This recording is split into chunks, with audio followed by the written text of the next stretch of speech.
Hello there everyone, welcome back to a brand new LEGO Chima rewatch video. Today I am going to talk about Season 1 Episode 4, The Joyride. So alright, let's roll the intro.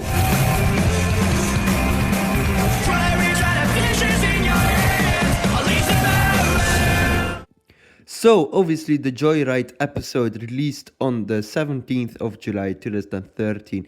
It is written by John Deravalani and directed by Peter Peterson, I think. So obviously the previous episode was The Warrior Within, and the next episode is Market Day. So the Joyride is the 4th episode in the Legends of Chima television series and the 4th episode in Season 1. While Laval is cleaning the map room, Ares enters. They then decide to visit some of the places on the map and set off a Lagrevis lion tank. They are spied on by Cragger and Kruller, right? Who are planning to attack while Lagrevis, Laval and Ares are away. Laval and Ares cross the bridge and Laval admits that he hasn't driven the tank before. They then enter the falling jungle because Ares messed up the directions. They are rescued by Gorzan and they have to dig the tank out of the mud. Laval says they will have plenty of time to clean it off as his father is off trying to sign a treaty with the rhinos. Then they go up a spiral mountain and see all the views but keep almost slipping over the edge.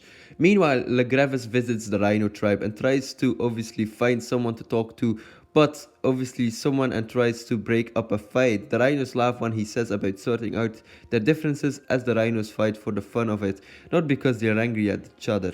Laval and Ares then reach the top of Spiral Mountain and witness what they believe to be the best sunset in all of Chima. However, Laval forgot to leave the parking brake on, so the tank rolls backwards and falls off the mountain. They find the ruined tank at the bottom and Laval begins to worry. Ares then has an idea and they go to the Beaver Tribe, who are supposedly really good at rebuilding vehicles and also obviously love doing it. They appear hostile at first, but when Laval mentions the tank, they all get very excited and agree to help. Bazar, the chief beaver, then shows Laval and Ares the other work that they have been doing, and they're shocked to find a dam being built to block off the water flowing into the Lion Temple.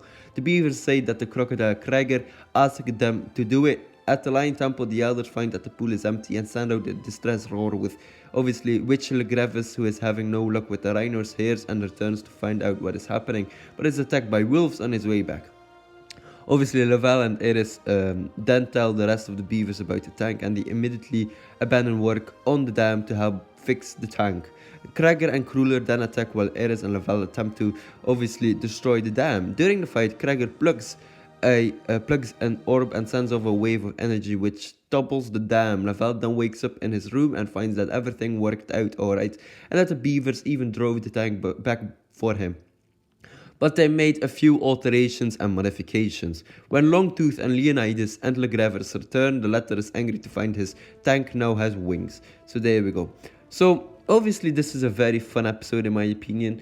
It sets the tone for, like, you know, exploring Chima, the mystical world of Chima. Obviously we have the introduction of the beavers, which are a really interesting tribe, and the beavers obviously appeared in Lego Ninjago plenty of times, so I believe in season 11 and season 12 or whatever, and they sometimes just appear, which is really interesting. You know, I don't mind it because, you know, I think it's really cool that the beavers are the ones from Chima actually, you know, returning somehow, some way, and I suppose that's rather, I would say, fun. You know, it's fun. So there we go. Obviously, this is the only time Ares and Kruller, who both voiced by the same actor, fight. The plot of the episodes seems to be inspired by concepts for the Outland tribe, which were originally going to steal Chi from Mount Kavora by building a tunnel to reroute the Chi waters to their lair.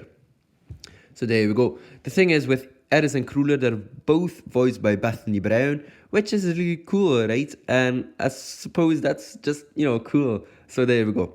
Alright, the plot of the episodes from the Outland tribes, it looks like it was, I suppose, changed with our season 2, right?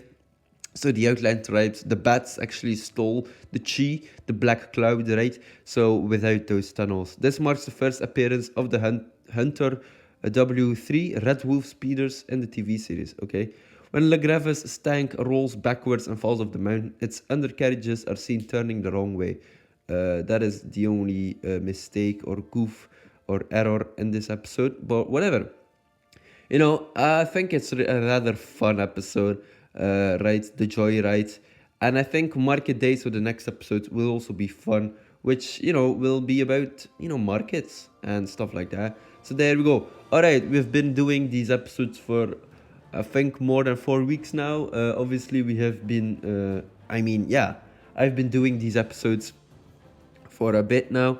And I just really like looking back at Chima and rewatching these episodes because, you know, it's fun. You know, the animation hasn't really aged. Like, you know, I think the mysticalness of Chima is still, you know, still holds up, which is really, really cool. So there we go. And I really enjoyed and liked this episode. So alright, ladies and gentlemen, hopefully you enjoyed this video. Don't forget to like and subscribe, and I will check you later. Or should I say, FORCHIMA. Goodbye, everyone. And it was kind of fun, too. I know. Thanks for everything, Eris. The trip, the dam, even the bad directions. But especially thanks for getting my dad's tank fixed.